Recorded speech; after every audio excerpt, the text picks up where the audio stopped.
ভিডিওটা আমি বেচারামকে নিয়ে করতে এসেছি।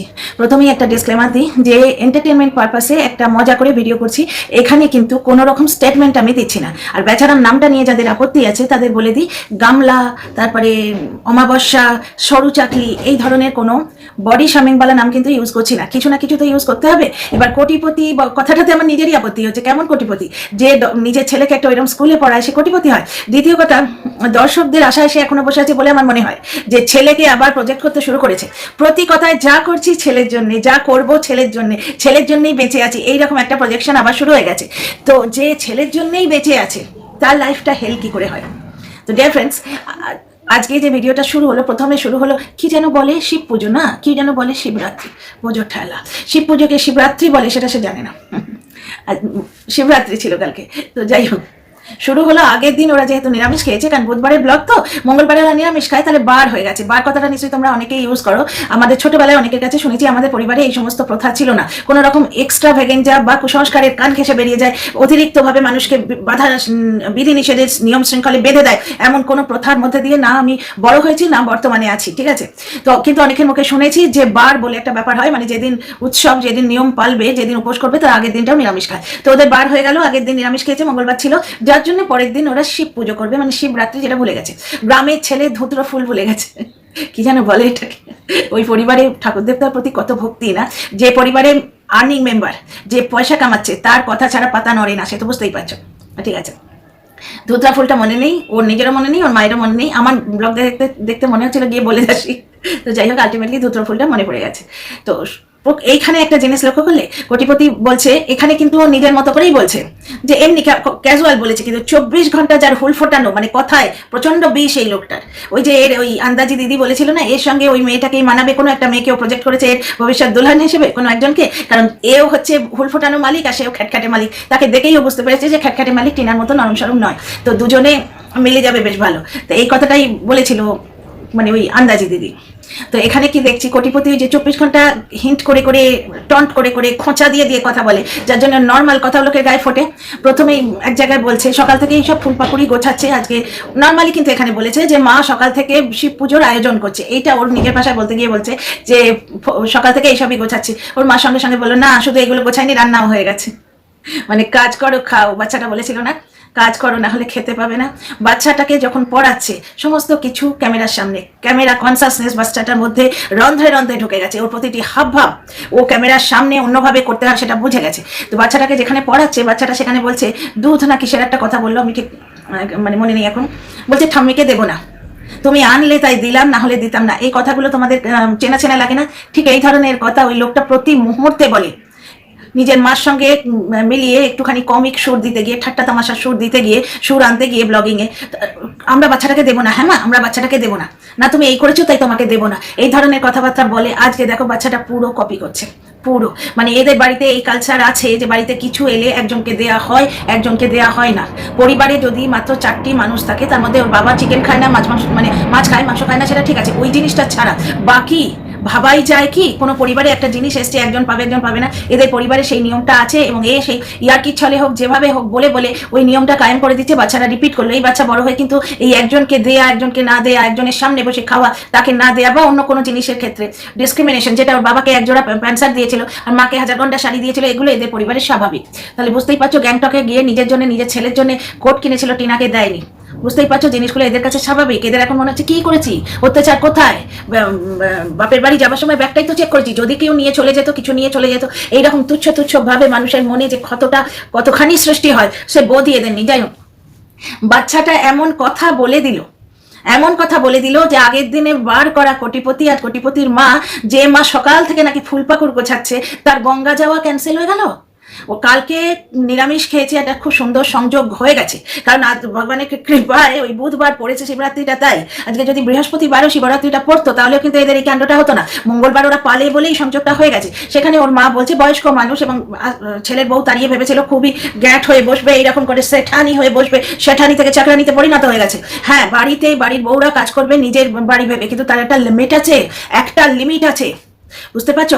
মানে কামিয়েও আমি আনবো, কামিয়েও আনছে, তো ওর মা কামিয়ে আনছে, আগে বউ কামাতো, এখন মা কামাচ্ছে, কারণ ওর মায়ের রেসিপি, ওর মায়ের খাটুনি, ওর বাবার খাটনি, এগুলো বেছেই তো খাচ্ছে। আগে বউ কামিয়ে দিত, এখন মা কামিয়ে দিচ্ছে, তাহলে কামিয়েও আনবো, কাজ করেও আনবো, ছেলেকে স্কুলেও দিয়ে আসবো, সব জিনিস এইভাবে চুষে নেওয়া, নিংড়ে নেওয়া, এই জিনিসটা, এই জীবনটা কল্পনা করতে পারেনি। কেক কেটে সেলিব্রেট করেছিল, ভেবেছিল সেঠানি হবে, হয়ে গেল চাকরানি। তো যাই হোক, কালকে না পরশু কোনো একটা ব্লগে দেখলাম কোটিপতি বাইরে সারাদিন ঘুরে এলো ছেলের জন্যে। ও যা কিছু করে ছেলের জন্য করে। ভাই গো, তুমি যা কিছু করো ছেলের জন্য করো। তুমি তো সেই সিগনেচার ভিডিও, পরকিয়া লঞ্চিং ভিডিও, যেটাতে বউকে নোংরা করবে বলে পরকিয়াটা লঞ্চ করেছিলে, রাত্রি 2টার সময় ভিডিওটা করে রেখেছিল আগে। রাত্রি 2টার সময় ঘুমন্ত শিশুটাকে, হারে এইখানেই মা আর বাপের তফাৎ, ঘুমন্ত শিশুটাকে টেনে হিঁচড়ে তুলে এনে ব্লগিং এ দেখাবার জন্য, দেখো আমাদের ছোট ছেলে পেলে পরকিয়া করে আমার বউ বেরিয়ে গেছে, এইভাবে যে নটঙ্কিটা করেছিলে, তখন কি বলেছিলে? যে আমি টিনাকে বলেছিলাম তুই 10টা বিয়ে কর, আমার বিয়ে শাদী চাই না, আমি ছেলেকে বুকে জড়িয়ে ধরে জীবনটা কাটিয়ে দেবো। তাহলে তোমার জীবন হেল কি করে হয়? তুমি পরিবারকে মেন করে দর্শকদের সামনে বিক্রি করতে এসছো, নিজেকে, নিজের পরিবারকে উলঙ্গ করে বিক্রি কিভাবে করছো? তোমার ট্যাগ লাইনটা কি? প্রাইভেসি উলঙ্গ করে দিচ্ছ তো, মানে জামা কাপড়ের ব্যাপার বলছি না, তোমার বাড়ির কোথায় কি হচ্ছে সেগুলো বেচছো, প্রাইভেসি বেচে খাচ্ছ, সংসারের প্রাইভেসি বেচে নিজের স্ত্রী বেচেছো। ঠিক আছে, তো একটা জিনিস দেখো, কি বলে এই লোকটা নিজের চ্যানেলটা দাঁড় করিয়েছে, করে তো খানিকটা তো মানে এদের গামলা আমাদের টিনা করে দিয়ে গেছে, বেসটা পুরোই তৈরি করে দিয়ে গেছে। তারপর 1 থেকে 1.5 বছর বউ বেঁচেছে, ততদিন চলেছে। যেই বউ বেচা, বউয়ের নামে কুৎসা করা, বউকে গালি দেয়া বন্ধ করেছে, তারপর থেকে আর ভিডিও চলে না। বেশ কিছুদিন মুখ মুছে সাধু হতে গেছিল, এখানেই তো ক্যাচটা। অনেক কথা বলার আছে। Dear friends, welcome back to my channel, my world of words.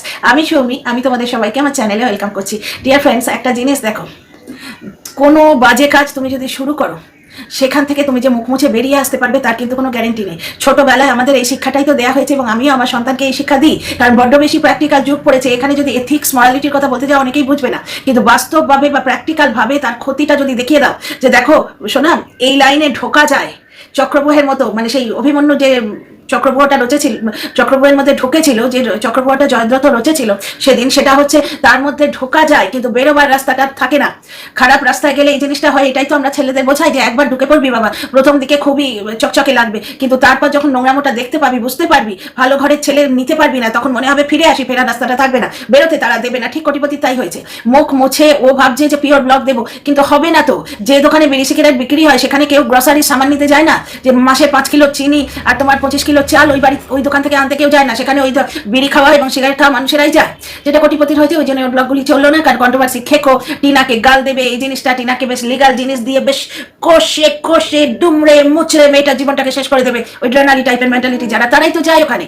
আর 1.5 বছর ধরে দিতে খানিকটা বাধ্য হয়েছে, সেটাও বোঝাবো তোমাদের, তবে এই ভিডিওতে না, কারণ অনেক ব্যাপার আছে যেটা আস্তে আস্তে তোমরা জানতেও অনেকটা পারছো। আমার পয়েন্ট অফ বোঝাবো, কথাটা আমি উইথড্র করে নিলাম, তোমরা সবই বোঝো, মানে আমার পয়েন্ট অফ ভিউটা তোমাদের সামনে পেশ করবো। ঠিক আছে, তো এই ভিডিওটাই কিন্তু সেসব কথা না, এটা কোটিপতিকে নিয়ে, পিওর কোটিপতি স্পেশাল। ঠিক আছে, তো যাই হোক, তো এখন ওই কন্ট্রোভার্সি দিয়ে না দিলে আর চলছে না, সুতরাং মুখ মুছে শতা হওয়া ক্যান্সেল।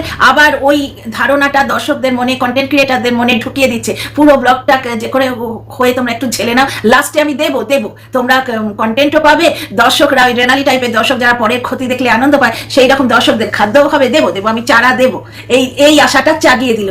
আবার কিন্তু প্রত্যেকটা ভিডিওর লাস্টে মন কি বাত করতে শুরু করেছে। তবে টিনাকে যেদিন বেঁচেছিল, টিনা স্পেশাল ভিডিওটা যেরকম ভিউ হয়েছিল, আর কোনোটাই কিন্তু হচ্ছে না। এই বিয়ে বাড়ি, এই তোমার শিব পুজো, যখন টিনা এসে বেচতে আসতো, টিনা যখন ব্লগ করতো, তখন যে পরিমাণ ভিউ হতো, এই একই জিনিস তো এ করছে, হচ্ছে না। কিন্তু মানে মানুষের একটা প্রেজেন্টেশনের ট্যালেন্ট আছে, যেটা এর মধ্যে নেই। যাই হোক, ফিরে আসি টপিকে। বাচ্চাটা এমন কি বললো যার জন্য আগের দিন বার করা নিরামিষ খাওয়া মানুষ, ওর মা অত উৎসাহ নিয়ে সবকিছু নিয়ে এলো, সাবু আনালো, চিনি আনালো, কারণ ওরা তো জানতো না বিকেলে ওদের বোধহয় উপর নেমন্তন্ন করবে কিনা। অবশ্য জানারই কথা, কিন্তু গ্রামের প্রথা নিয়ম আছে, ওই গ্রামেই জন্ম, ওই গ্রামেই কর্ম, তাহলে ওই গ্রামের প্রতিটি নিয়মের জানা উচিত। কিন্তু যে ধুত্রফুলি চেনে না, তাকে কি বলবে? শিব পুজো, শিবরাত্রি বলে না, মিটাইন করতে গিয়ে সঙ্গে আছে। যাই হোক, একটা কথা শোনো তো, ওর মা কিন্তু সাবু আনালো, চিনি আনালো, মানে বোঝাই যায় যে, আর দুধ তো ওদের বাড়িতে থাকে, যেগুলো জমি জমি পায়েস হয় কাউকে দেয় না। বাচ্চাটাকে এইটুকু দুধের বাটিতে চামচ দিয়ে গুলে গুলে কি করে কে জানে, 1 গ্লাস দুধ এরকম ভর্তি করে লিউকওয়ার্ম দুধ বাচ্চাটাকে 2টো বিস্কুট দিয়ে দেবে, বাস সে নিজে খেয়ে নেবে চামচ দিয়ে, সেই বাচ্চাদের মতো। আর একটা বাটিল একদম তলায় খানিকটা পড়ে আছে, বারন্ত বাচ্চা 2 বেলা 2 গ্লাস দুধ খাবে তা নয়। গ্রামের মানুষ কত তাজা তাজা দুধ পাওয়া যায়, কত তাজা তাজা ওখানে জিনিস, ফল সবজি পাওয়া যায়। যাই হোক, আমি যদি গ্রামে থাকতাম, তাজা তাজা ফল সবজি পেতাম, সমস্ত সবজি দিয়ে, ছেলের কি চয়েস এই বয়সে দেখার দরকার নেই, সমস্ত সবজি দিয়ে ভালো করে পেট পুড়ে বাচ্চাটাকে খাওয়াতাম আমি যদি থাকতাম। তো আমার কথা তো হচ্ছে না, তো ফিরে আসি টপিকে। তো বার করলো যারা, সকাল থেকে আয়োজন হচ্ছে শিব পুজোর, সেখানে গঙ্গা যাওয়া ক্যান্সেল, বাচ্চাটা এমন কি বলে দিল? আমার মনে হচ্ছে দুটো পসিবিলিটি আছে, ঠিক আছে। প্রথম পসিবিলিটি হচ্ছে বাচ্চাটার মায়ের কথা মনে পড়েছে, বুঝতে পারছো, মায়ের কথা মনে পড়েছে, কারণ ওর মা শিবরাত্রির দিনে, হ্যাঁ শিবরাত্রি স্বামীর মঙ্গলের জন্য কোনোদিনই করেনি, কারণ স্বামী সেই স্থানটা দেয়নি, ওকে দেয়নি, স্বামী সে বোধটাই দেয়নি, একান্ত জায়গাটাই তাদের তৈরি হয়নি, বুঝতে পারছো, কিন্তু পুজোটা করতো, সে পুজোটাও করতো, হয়তো বাচ্চাটার ওই কথাটা হয়তো মনে পড়েছে, বাচ্চাটা হট করে হয়তো মা বলে ডেকেছে, বা মায়ের কাছে যাব, অনেকদিন মাকে দেখিনি, এই ধরনের কোনো কথা বলেছে। এমন কি কথা বলতে পারে যাতে একবার পুরো পরিবারের মন খারাপ হয়ে যায়, এমন যে গঙ্গা যাওয়া মানে ব্যর্থ হয়ে যায়, মানে গঙ্গায় গিয়ে শিব পুজো করার ইয়েটাই ছেড়ে দেয়, পরিকল্পনাটাই ছেড়ে দেয়, একমাত্র বাচ্চার মা, মানে বাচ্চা মাকে মিস করছে, বুঝতে পারছো। এইবার কি হচ্ছে, আর একটা পসিবিলিটি কি, ওই তেল খরচ বাঁচাবে হয়তো, বুঝতে পারছো, সেটা খুব একটা স্ট্রং বলে মনে হচ্ছে না। বাচ্চার ঘাড়ে যখন দিচ্ছে, সবকিছুই বাচ্চার ঘাড়ে দিয়ে, ভালোটাও বাচ্চার ঘাড়ে দিয়ে কাটায়, মন্দটা বাচ্চার ঘাড়ে দিয়ে কাটায়, তো বুঝতে পারছো বাচ্চাটা মাকে প্রচন্ড ভাবে মিস করেছে। আজকে কিছু বলেছে, মা বলে কেঁদেছে, বা মা থাকলে এই করে দিত, মা থাকলে আমায় আদর, মাকে অনেকদিন দেখিনি, মার কাছে যাবো, কিচ্ছু নিশ্চয়ই বলেছে, নারীর টান গো নারীর টান। তো যাই হোক, যার জন্য কোটিপতির শিব মন্দিরে যাওয়ার, মানে গঙ্গায় গিয়ে শিব পুজো করার ব্যাপারটাই ক্যান্সেল হয়ে গেল। আরেকটা কথা, টাইটেলেই খেলছে অনেক দিন ধরে, ওকে কোনো কারণে বলা হয়েছিল যে তুমি একদম কন্ট্রোভার্সি দিও না, এই যে ডাস্টবিন বুড়ি এই টাইপের যে এদের দলটা আছে, এই দলে কন্টেন্ট না দিলে মুশকিল আছে, এরা শুধু কন্টেন্টের ভোকা, তো এখন কন্ট্রোভার্সি যেহেতু দিচ্ছে না, এরা কন্টেন্ট পাচ্ছে না, সুতরাং তারাও রেগে আছে খানিকটা।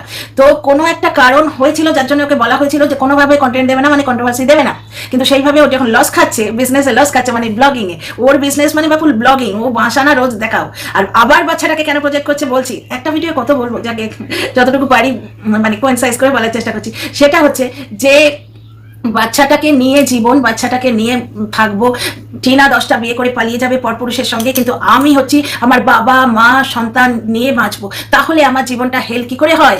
তোমার জীবন হেল কি করে হচ্ছে? তুমি তো এইটাই চেয়েছিলে যে বাবা মা সন্তান সন্ততি নিয়ে থাকবো, তো তোমার সন্তান তোমার কাছে রয়েছে, তোমার বাবা মা আনন্দ করছে, মানে এই পুজোয় গেল, ঠিক আছে, বাবা মা আনন্দ করছে, পুজোয় গেল, বেশ সুন্দর সুন্দর শাড়ি পরে যাচ্ছে, সে গিফটে প্রচুর শাড়ি পরেছিল, প্লাস টিনার কিছু শাড়ি তো রয়েছে, টিনা পায়নি, সমস্ত ডিজিটাল প্রুফে আছে। টিনা ওই রিকভারি ভিডিওতে গাড়ির মধ্যে বসেছিল, বসে বলেছিল সবকিছু গায়েব, সমস্ত গায়েব, মেয়েটা ভেঙে তো বলে না, তুলতুলে মেয়ে ওই তুলতুল করে পাখির মতো 2-4টে কথা বলে দেয়, বাস, ভেঙে তো বলে না। তো যাই হোক, অনেক কথা বলার আছে, আর একটা ভিডিও করতে হবে মনে হচ্ছে, এই ভিডিও সব আসবে না স্পিড বাড়ালে। তো যেটা বলছি শোনো, তো বাচ্চা কাছে আছে, বাবা মা কাছে আছে, 7 মহলা বাড়ি আছে, দুটো বাইক আছে, একটা 4 চাকা আছে, দর্শকদের দেয়া গিফট এত, যে ছেলের জন্য এখনো জামা কাপড় কিনতে হয় না, মায়ের জন্য প্রচুর শাড়ি রয়েছে, হ্যাঁ, আর মি টাইম নেওয়ার পয়সা পকেটে ভরে ভরে রয়েছে। ওই তো শুনলে এই মেশিনটা বেশি দাম নয়, 2200-2300 টাকা দাম, বুঝতে পারছো। কিপটেমিটা জায়গা বিশেষে হয়, যেখানে আত্মকেন্দ্রিক লোকেদের কি হয় জানো, নিজের প্রয়োজনটা যেখানে থাকে সেখানে টাকাটা গায়ে লাগে না, কিন্তু ওই জিনিসই তোমার মায়ের ব্লাউজ সেলাই করতে যদি দিতে হয় না, তখন 310 টাকা নিল, এত কেন নিল, বুঝতে পারছো। সব থাকা সত্ত্বেও কোটিপতির জীবনটা হেল কি করে হচ্ছে? কারণ কাউকে স্ত্রী হিসেবে, প্রেমিকা হিসেবে শো করতে পারছে না। তার মানে পুরো জিনিসটাই ভাঁওতা ছিল, যে আমি ছেলে বুকে নিয়ে কাটিয়ে দেবো, আমি তুমি 10-12টা বিয়ে করো, আমার বিয়ে শাদীর কিছু দরকার নেই, পুরোটাই ভাঁওতা ছিল। অথচ এই চাহিদাটা কিন্তু টিনার সঙ্গে ছিল না। তোমরা একটা জিনিস দেখো, টিনা কেন আজকে হোয়াটসঅ্যাপ চ্যাটটা করেছিল, এই চাহিদাটা টিনার প্রতি তো ছিল না, তখন তো স্ত্রী কাছে ছিল, তাহলে জীবন কেন হেল হচ্ছিল তখন? যদিও জানতো যে সংসারটা ভাঙবে, তার মানে বুঝতে পারছো, টাকা সরানো আগে ভাগে শুরু হয়ে গেছে, জিনিসপত্র মানে রিকভারি ব্যাপারটাও জানতো, জিনিসপত্র লুকিয়ে রাখা আগে ভাগে শুরু হয়ে গেছে, শুধু হয়নি প্রতিকারটি, সংসার ভাঙার প্রতিকারটি হয়নি, কারণ উত্তরাধিকার পেয়ে গেছে, চেয়েই ছিল মেয়েটা চলে যাক। এইবার আসল ব্যাপারগুলো সমস্ত বুঝতে পারছো, যে মানুষ যেগুলো চেয়েছে, অন্তত দর্শকদের কাছে এইটা বলেই প্রজেক্ট করছে যে ছেলে অন্তঃপ্রাণ, ছেলেই আমার সব, আমার জীবনটা হেল হয়ে গেছে। প্রথম কথা, জীবনটা হেল হলো কি করে? আর একটা ছেলের জন্যই সব, ছেলের জন্য মরণ, ছেলের জন্য বাঁচন, এটা একটা কথার কথা, অন্য কিছু ভেবো না। মরণ বাঁচন সমস্যা আমরা বলি না, তাই তো ছেলেই সব, তাই না? খুব ভালো কথা, ভেরি গুড ফাদার। তো ভাই, আরামবাগে আর কোন একটা পুরে যখন যাওয়া হয়েছিল, ছেলে নিয়ে যাওয়া হয়নি, তাহলে ওই অতগুলো টাকা যে খরচা হলো কিসের জন্য? ছেলের জন্য। তার আগেও হলদিয়ায় গিয়ে ডগ দেখানো হলো, সেখানেও আমার বাড়ি ছেড়ে চলে যেতে ইচ্ছে করছে, আমার আর ভাল লাগছে না, 24 ঘন্টা এডিটিং, এত কাজ আমি পারি না বাবু, 24 ঘন্টা এডিটিং করাচ্ছ তোমরা পয়সার জন্য। তো এডিটিং করছে, কি চাপ না, চা করতে হবে, কি চাপ না, ভিডিও পোস্ট করতে হবে, আঙুল নেড়ে টুক করে ক্লিক করতে হবে, কি চাপ না, এত চাপ, আমার একটুখানি মি টাইম লাগবে, হলদিয়ায় গেল, সেটাও কি ছেলের জন্য? হ্যাঁ গো, অত কারি কারি তেলের টাকা, ভালো মন্দ খাওয়ার টাকা, বেশ সুন্দর একটা হোটেলের রুম দেখলাম, যে রুম কিন্তু পিঠে যখন মায়ের মন্দিরে যাওয়া হয়েছিল ওই রুম ছিল না, সেখানে একটা ডরমিটারি টাইপের ছিল, হ্যাঁ হয়তো ভিড়ের চাপে পাইনি ভাই, আমার মনে সাদা মনে কাদা নেই, কিন্তু ভিড়ের চাপে পাইনি, কৌশিকী অমাবাস্যা ছিল না, প্রচুর ভিড়। তো যাই হোক, এত টাকা খরচা করা হলো ছেলের জন্য। মনে হলো না ছেলেটা আমায় মিস করবে, বাবা মা পুরো বয়স হয়ে গেছে, তারা কি বাচ্চাটাকে সামলাতে পারবে? ছেলেটা যদি দুরন্ত ছেলে, ওই সিঁড়ি দিয়ে উঠছে নামছে, একা রেখে যাবো, মা রান্নাঘরে কাজে কর্মে বিজি হবে থাকবে, এগুলো মনে পড়েনি? তার মানে মি টাইম নেওয়াটাও ছেলের জন্য। একটা বাইক বাড়িতে থাকতে দিদির দেয়া, দিদির দয়ার দান, বেঈমান দিদি, হ্যাঁ গো বেঈমান দিদি, সেই দিদির দেয়ার দান বাড়িতে থাকতেও আর একটা বাইক কেনা হলো 3 লাখ টাকা দিয়ে। ওই টাকাটা যদি জমিয়ে রাখা হতো, ছেলের কত টাকা হতো, ওর ভবিষ্যতে কত সুবিধা হতো। 5 বছরের জন্য ফিক্স করে দিলে, আবার বেরোলো, আবার 5 বছরের জন্য ফিক্স করে দিলে, যেটা টেনা করেছিল 5 লাখ টাকা 10 লাখ করে দিয়েছিল, হাতাতে গেছিল, দেয়নি ম্যাম, মাটা ছোট্ট মাটা দেয়নি। তো এই যে বাইক কেনা, সেটাও ছেলের জন্য। আমার মনে বড় শখ, এইসব বাইক আমার কিনতে ইচ্ছে করে ছেলের জন্য। তো ছেলের জন্যই সবকিছু। ছেলের জীবনটাকে আমি নষ্ট করতে দেবো না, আমি ছেলেটাকে মগ ডালে তুলেই ছাড়বো। তো ছেলে যখন তোমার কাছে আছে, তোমার জীবনটা হেল কিসে হয়? জীবন সঙ্গিনীর জন্য, তাই না? এবং জীবন সঙ্গিনীকে দেখাতে পারছে না, ব্যাপারটা সেই জন্য। এবং ব্লগিং এ একটুখানি পয়সা বাড়তো, একটুখানি বেশি বাড়তো, ওই রেসিপি মা না দেখিয়ে যদি একজন স্ট্রেট চুল নিয়ে দেখাতো, একটু লিপস্টিক পরে, একটু সুন্দর লটকে চটকে, একটু কি বলে এটা, লটকান ঝাটকান বলে না, লটক ঝাটক দিয়ে যদি কেউ রেসিপিটা দেখাতো, ওই হলুদটা দিলাম না বলে হলুদটা দিলাম এরকম করে কচি কচি গলায় যদি বলতো, ওটা বেশি হতো না। এই জন্য জীবনটা হেল হচ্ছে না। তো ভাই দাঁত থাকতে তো দাঁতের মর্ম বুঝতে হতো। অ্যাকচুয়ালি ওই দাঁতটা তোমার দরকারই ছিল না, প্রথম থেকেই দরকার ছিল না। একটা জিনিস তোমরা দেখো, কত মানুষ বিপত্নিক হয়ে যায়, কত মানুষের ডিভোর্স হয়ে যায়, কত মানুষের স্ত্রী চলে যায়, কত মানুষের সন্তান হতে গিয়ে স্ত্রী মারা যায়, তারা সব গিয়ে পরকিয়া করতে বসে। তারা কি ফেসবুকে বিবাহিত মেয়ে খুঁজে খুঁজে তার সঙ্গে চ্যাটিং করে, ফোন তো করা যেতেই পারে ভাই, বন্ধু বান্ধবের সঙ্গে সাথে যোগাযোগ রাখবেন, ক্যাশ করে দেবো, ক্যাশ করলাম বলে। তো যাই হোক, পুরো জিনিসটার ফালতুগিরি তোমরা বুঝতে পারছো। এই লোকটার পুরোটা ভণ্ডামি, ছেলেকে প্রজেক্ট করে আবার দেখাচ্ছে। কারণ কি, ছেলেকে বড় ভালোবাসি, টাকা দাও, ছেলেটাকে মানুষ করতে হবে, টাকা দাও। ছেলের জন্য বিজনেস করছে, বিজনেস ওই যে বাঁশগুলো ঢোকাচ্ছে না, ছেলের জন্য সব। ওই বাঁশ কিন্তু আমার মনে হচ্ছে দর্শকরা নিতে রাজি নয়, নিজেদের পেছনে বাঁশ ওরা অনেক ঢুকিয়েছে। কারণ ওরা একটা বিপত্নিক, স্ত্রী মারা গেলে বিপত্নিক বলে না, কি বলে ওয়ার্ডটা কি হবে, স্ত্রী চলে গেছে মানে ডিভোর্স হয়নি, এইরকম একটা মানুষকে ওরা হেল্প করতে গেছিল, যে ওই দামাল ছেলে, ছোট্ট বাচ্চা ছেলেকে বুকে নিয়ে বুড়ো বাবা মাকে নিয়ে বাঁচতে চায়, এমন একটা সাবিত্রী সত্যবানের মতো পুরুষকে হেল্প করতে গিয়ে তারা নিজের কষ্টার্জিত মানি দিয়েছে, নিজের বুকের ইমোশন দিয়েছে, এর জন্য কেঁদেছে, এর জন্য বেঁচেছে, এর জন্য নিজেদের নেট খরচ করে ঘন্টার পর ঘন্টায় ভিউ দিয়েছে। সেই জায়গাটায় কুঠারাঘাত হয়েছে যখন প্রেম করেছি, বেশ করেছি, করবই তো, এইরকম একটা আইডিয়া দর্শকদের মনে হয়েছে, এইরকম একটা হাবভাব দর্শকরা বুঝেছে। আমি নই বাবা, আমার সাদা মনে কাদা নেই।